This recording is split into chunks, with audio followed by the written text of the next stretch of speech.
Well, good to have you on the book review bit on the show. I hope you're having quite a roller coaster on Morning Rave. We'll be talking about excellence, and of course, we do know that excellence is one word that carries a heavy meaning, as it is. It is also something that we must also thrive to have in order to be in a good position in all spheres of life.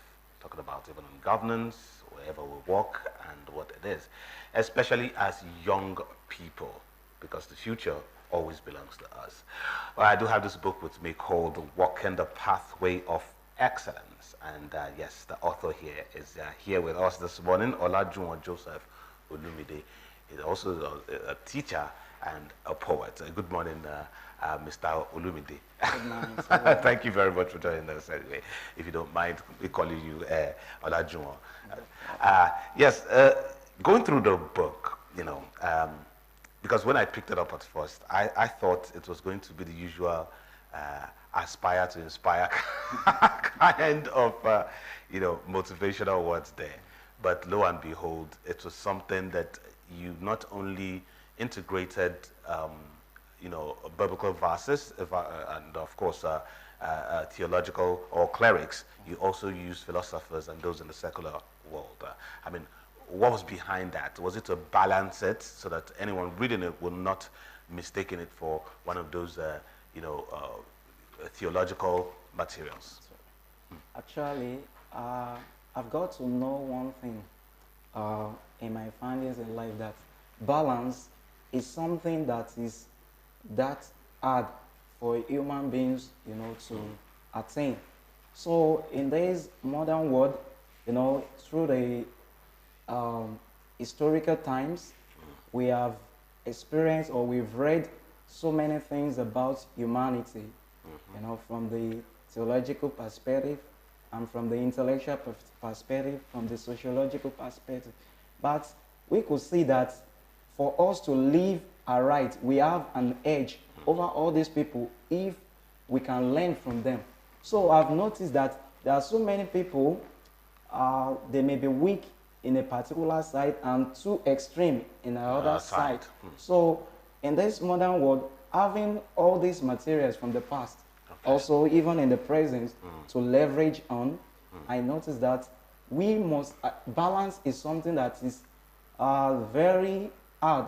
It takes a lot of artistry, a lot of, trying to maintain a critical thought. You understand? So, and I know what is out there.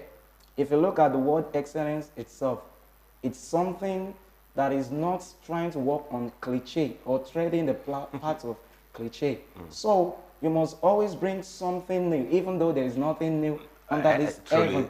But you must try to create something unique, something that stands out. Yes, that stands out. So I don't want, whenever anyone sees a particular book, they say it aspire to, to defy and all of that. So I want to create a balance. So, and the balance I'm trying to create here, from the, I want to take from the theological perspective, because life is spiritual. And at the same time, you must maintain a balance between the theological and the intellectual or secular perspective. There's something you mentioned in the book talking about excellence not being perfect. Do you want to give me an idea of what's behind it? Because when people say excellence, you want to attribute it to anything that has perfection. Yes, but from your own explanation of it, we shouldn't look at excellence as a form of perfection. Why did you put it that way? Okay, I will start by the word of a particular speaker, I think Fela Dorotwe. He said that if you want to achieve excellence, pursue perfection. But perfection is something that you continue to run after, but you can never achieve. But this is just life. We must understand that even in the bid to achieve excellence, many people are falling into the error of trying to achieve that perfection. Whereas I respect art a lot. When you look at artwork, say paintings, when you look at the work of poets, they will always tell you that there is no finished work. Something is always sketchy. But True. when you look at art, in fact, the magnificence of art lies in how imperfections. You just see a color splash forming some kind of a level of artistry or aesthetics that even intentionality of painting may never achieve. So in our bid to pursue, to achieve excellence, we must understand that we should not get frustrated chasing perfection, because nothing, even this life, is not perfect. You can imagine if, even we can say the sovereignty of God is perfect, but the life he created is not perfect. Like the street guys will say, they say, this life no balance at all. Life no balance. So life is not perfect.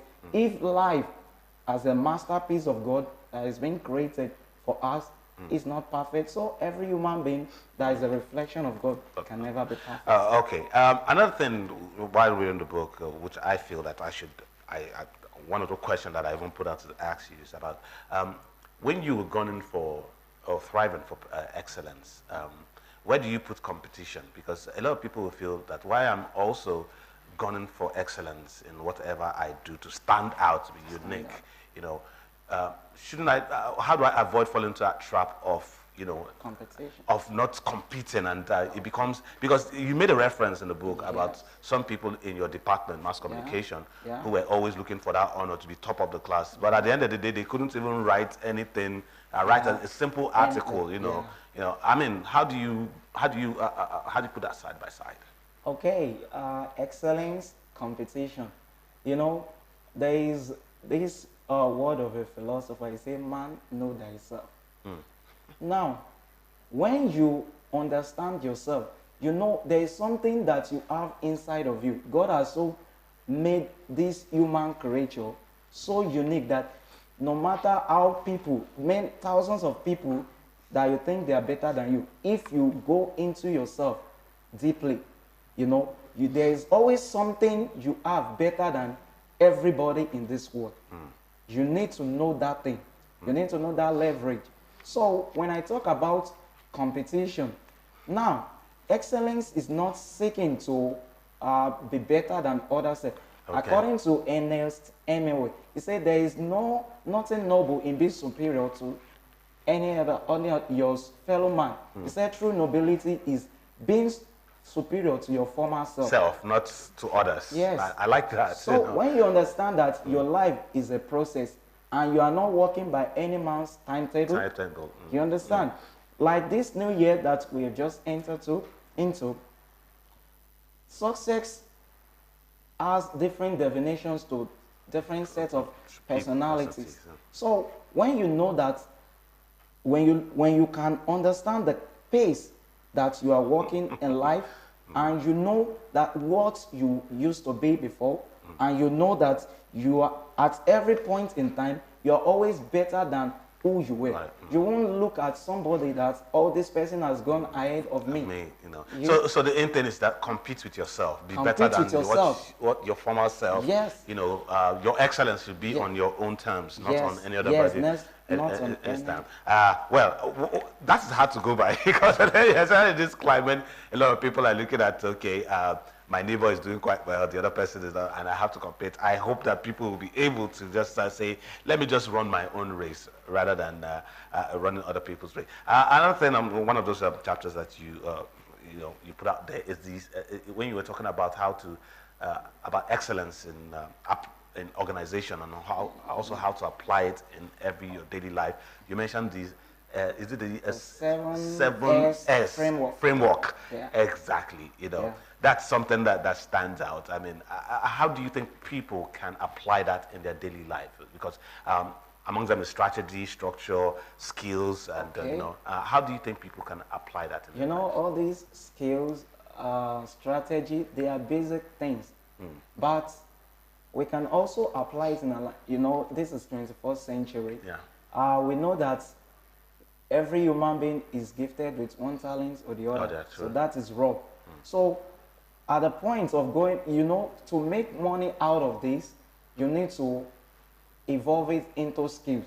And that is when you're going professional, you know. So you must know that the talent that you have been given, for you to make something out of it, not just a bedroom something. Let's say there are some bedroom singer or bedroom singer. So you don't just want to stop at that. You evolve that into a skill. Just yesterday, you know, at the school where I teach, there used to be this student that usually render special number on Fridays when they're having extracurricular activity.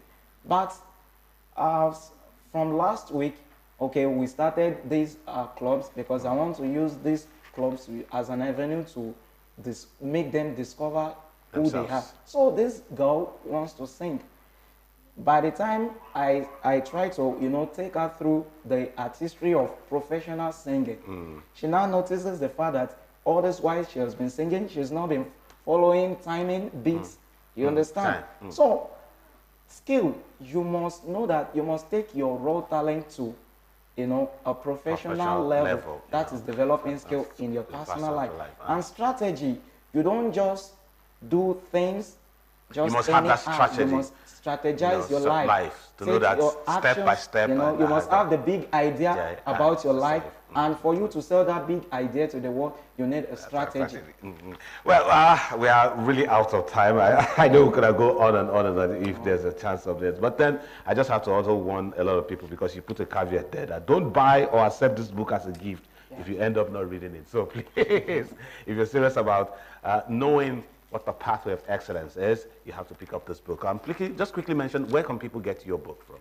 Okay, actually, if they want to get this, because this is just the beginning, so the major thing is for them to reach out through my email or social media handles. And what's your social media handle? So you quickly mention it. On Facebook, Olajuwon Joseph Olumide. Then also on, I think, Instagram at Sojo Creatives. Sojo Creatives. Yes, on Twitter I have at Sojo8. Okay, nice. I'll follow you on Twitter. So on LinkedIn, Olajuwon Joseph. All right. It's called the Walking the Pathway of Excellence. It's a step-by-step process of personal development for transformation. That's quite important. Written by Olajuwon Joseph Olumide. Thank you very much for sharing this with us this morning. Well, that's a wrap on our book review segment.